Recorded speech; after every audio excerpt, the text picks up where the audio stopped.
Nous sommes aujourd'hui le 19 octobre, donc troisième journée de la visite du groupe français. Donc là on a visité le premier jour le centre de Donetsk, l'histoire de la ville. Hier nous avons été près du front, voir les zones civiles fréquemment bombardées. Le district de Petrovski et son musée de la guerre. Et donc aujourd'hui nous avons assisté aux funérailles du commandant du bataillon Sparta, Motorola, avant de venir ici à Saur-Mogila pour visiter cette place emblématique, lieu par deux fois de grandes batailles contre les armées nazies et fascistes. D'abord celle de l'Allemagne nazie, puis celle de l'Ukraine. Alors, tes impressions, Antoine, au bout de 3 jours de balade dans le Donbass, de tout ce que tu as vu, qui est très contrasté, hein, on a vu... Très contrasté, oui, et puis beaucoup d'impressions. Je sais pas comment vraiment les résumer, mais évidemment, ce qui marque le plus, c'est le bombardement des zones civiles. Inévitablement, c'est ce qui marque quand on vient d'un pays de bourgeois, où on a tout le confort qu'on a connu que la paix durant toute notre vie, et qu'on arrive dans un pays, la République populaire de Donetsk, jugée comme terroriste, et donc bombardée légitimement du point de vue international par les Ukrainiens, et qu'on voit ces civils, ces grands-mères, ces enfants qui vivent dans des caves les uns sur les autres pour se protéger des bombardements qui arrivent chaque nuit, certaines familles qui vivent dans des maisons, puisqu'ils n'ont pas les moyens de déménager, qui vivent dans des maisons sans fenêtres, les murs écroulés, sans électricité, sans eau, sans gaz, qui ont passé l'hiver comme ça, et qui continuent encore à être bombardés, des quartiers uniquement résidentiels et sans importance militaire. C'est sûr que c'est la première chose qui marque en fait. Après, pour ne pas rester uniquement en négatif, quelque chose d'autre qui marque, c'est je pense que c'est le côté, le cœur des gens qui sont ici, à croire qu'il y a peut-être même besoin d'être en guerre pour avoir un cœur pareil. Après, je pense que c'est aussi dû au peuple slave, qui est quand même, ils sont quand même beaucoup moins individualistes qu'en Occident, ça joue. Et puis le fait d'être en guerre comme ça depuis 2 ans, on sent que ça les soude. Il y a quand même une unité dans le peuple. On l'a vu ce matin aux funérailles du commandant Motorola. Il y a plus de 30 000 personnes dans la rue qui crient merci, qui crient Galoïn ou Rimayut, ou je sais plus. Les héros ne meurent jamais. Ne meurent jamais, voilà. Et puis nous n'oublierons pas, nous ne pardonnerons pas aussi. C'est ça, on voit quand même qu'il y a une unité dans le peuple qui est belle. Et on voit des gens qui ont un cœur comme on n'en voit quand même plus beaucoup dans les pays occidentaux. C'est ce qui marque quand même. Et donc ici, des terroristes, des gens qui prennent la population civile en otage, comme nous disent les médias occidentaux. Quand on voit, encore une fois, pour revenir à l'événement de ce matin, plus de 30 000 personnes qui sont dans la rue pour acclamer un commandant qu'ils jugent comme un libérateur, qui s'est battu pour l'indépendance du Donbass et qui viennent commémorer sa mort, je pense pas que ces civils soient tenus en otage par des terroristes, comme on essaie de le faire croire. Et par contre, ceux d'en face, apparemment, sont des terroristes, puisqu'en effet, ils bombardent chaque jour des zones civiles. Donc voilà, et puis ils tuent des commandants à coups de bombe, dans les ascenseurs. Exactement, histoire qu'ils ne meurent pas héroïquement sur le champ de bataille. Voilà, donc ça effectivement sont des méthodes d'état terroriste, ça en dit long quand même sur ce qu'est l'Ukraine. Qu'est-ce que tu aurais envie de dire aux Occidentaux, et plus particulièrement aux Français, aux Belges, aux Suisses, donc aux francophones, aux Québécois, sur la situation ici, et qu'est-ce que toi tu recommanderais à tous ces francophones occidentaux après ce que tu as vu ici? Pour ceux qui s'intéressent vraiment, on va dire, à la guerre du Donbass, évidemment c'est de se rendre sur place si possible pour constater par eux-mêmes. Et puis sinon, de manière générale, je vais pas faire un appel au réveil des peuples, puisque sincèrement je n'y crois pas. Tu n'y crois pas? Tu crois pas que le peuple vont se réveiller, vont se lever? Non, c'est fini depuis belle lurette. Et puis quand ils se lèvent de toute façon pour protester, on l'a vu par exemple avec la manif pour tous, il y a 1 million de personnes dans la rue, la loi passe quand même, et le lendemain tout le monde retourne travailler. Moi, à vrai dire, j'ai pas trop d'espoir dans les peuples des pays occidentaux. Tu es assez pessimiste en fait sur la possibilité pour les peuples occidentaux de changer la donne? Pas pessimiste, oui et non, parce que je pense que c'est des minorités après qui peuvent s'organiser, essayer de se débrouiller pour vivre différemment et pour ne pas rester soumis au mode de vie imposé par l'Occident, qui peuvent se différencier de la masse. Mais le peuple, pour s'il se réveille, il faudrait peut-être des coups de bombe, ou je sais pas. Ouais. Mais voilà. Mais après, s'il y a un message à passer, c'est pour ceux vraiment qui s'intéressent à la guerre du Donbass, venez voir sur place. Ça c'est sûr, de toute manière, il n'y a que ça qui peut vraiment marquer. Dans ce que tu as vu jusqu'ici, qu'est-ce qui t'a marqué positivement justement dans la mentalité russe, puisque ici, même si voilà, légalement voilà, c'était l'Ukraine, mais ça reste quand même, ce sont des russophones, ce sont des Russes ethniquement, culturellement, linguistiquement, spirituellement, religieusement. Qu'est-ce qui t'a marqué le plus positivement dans cette mentalité russe ou cette mentalité des gens du Donbass?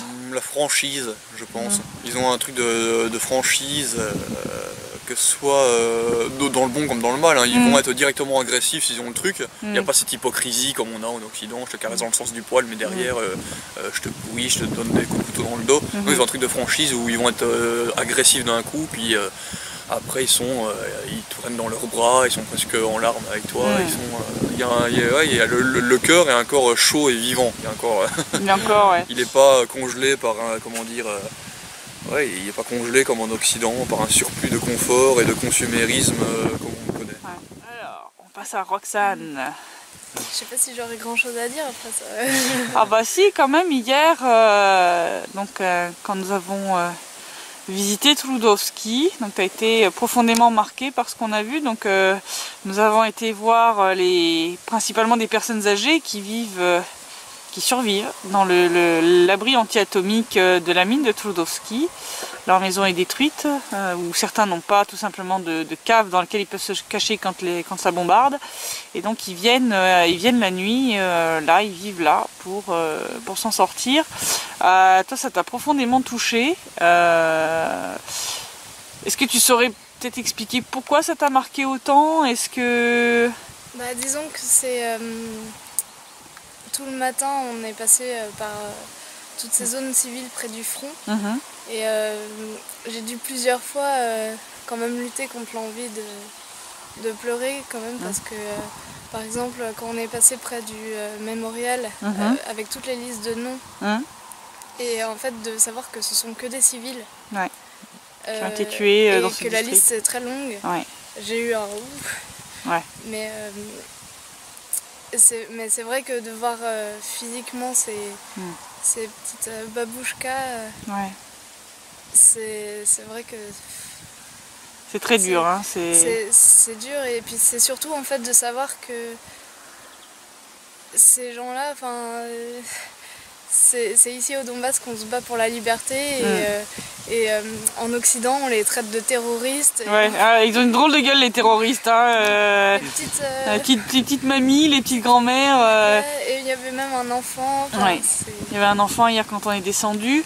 Moi je sais que beaucoup de personnes qu'on a amenées dans cet abri ont pleuré parce qu'en plus ils pensaient à leur propre grand-mère, ils faisaient le parallèle avec leurs parents ou leurs grands-parents selon l'âge des personnes. Est-ce que tu as eu ce parallèle qui est venu comme ça, de t'imaginer que ça pourrait être tes parents ou tes grands-parents qui survivent comme ça?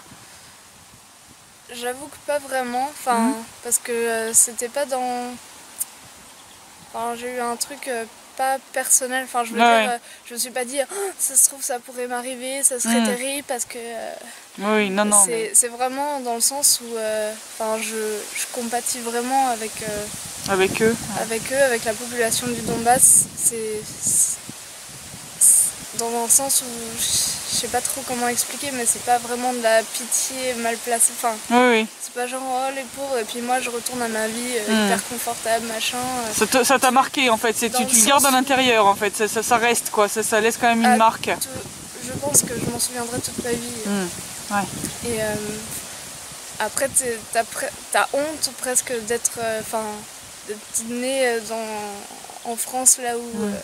Et te dire que toi après tu vas rentrer chez toi dans ton confort, et que ils vont rester là en fait. Je pense que c'est plus dans ce sens là où j'ai eu vraiment, pas dans le sens où je me suis vue dans la même situation, ou même ma famille, parce que dans le sens où on est même mieux né quelque part.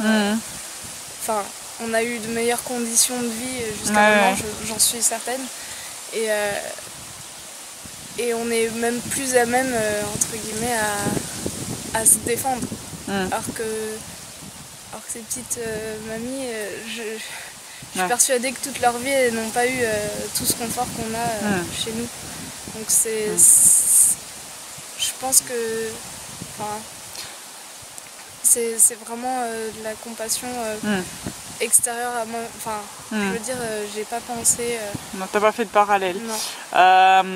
Donc hier, ce moment donc, où tu t'es mis à pleurer, ça a beaucoup marqué à la fois les petites babouchkas et puis donc notre guide qui était là, qui a dit très clairement que voilà, ces larmes, en fait, ça leur avait montré que tu es un être humain. Tu es quelqu'un d'humain, tu es quelqu'un qui a un cœur, et ça pour les Russes c'est quelque chose de très important puisque ils pensent, on va dire, plus avec leur cœur qu'avec leur tête, le côté rationnel. Et donc ce que disait notre guide, c'est que ces petites babouchkas, elles garderont ce souvenir de cette petite Française qui est venue et qui a pleuré avec eux et qui a compati en fait à leur situation. Donc toi aussi ça t'a laissé une marque indélébile, un souvenir que tu garderas toujours. Qu'est-ce que toi tu aurais envie de dire justement à l'Occident, aux Français, aux Belges, aux Suisses, aux Québécois, enfin aux francophones occidentaux, au vu de la façon dont toi ça t'a marqué ce matin aussi, tu as été très très marqué par l'enterrement de Motorola, bon, comme beaucoup, comme moi. Quand tu vois tout ça, qu'est-ce que tu as envie de dire à l'Occident? Que ces gens qui ont vraiment un grand cœur, comme le disait Antoine, encore chaud et franc, vrai quoi, se battent pour la liberté de leur peuple. Et alors que nous en Occident, on se bat pour notre confort en fait. On se bat pour notre sécurité personnelle. Et il serait temps de changer de mentalité quoi. Ouais, nous en fait, en Occident on se bat plus pour des valeurs quoi, hein. C'est chacun pour soi. Si vous deviez résumer rapidement, qu'est-ce que votre venue dans le Donbass vous a appris? Est-ce que le peuple du Donbass vous a quelque part transmis une leçon de vie, quelque chose L'unité du peuple. L'unité du peuple, ça ouais.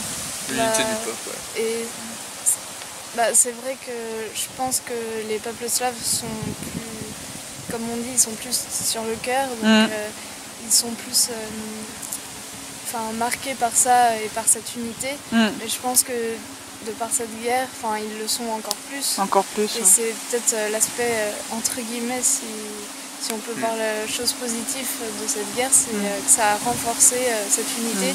Et c'est peut-être ça qui va pouvoir repousser justement les attaquants. D'accord. Et vous, quand vous allez rentrer en Europe, qu'est-ce qui aura changé pour vous de par votre venue? Qu'est-ce qui sera différent dans votre vie ou dans votre engagement peut-être pour le Donbass une fois rentré? Maintenant que vous avez vécu un petit peu tout ça.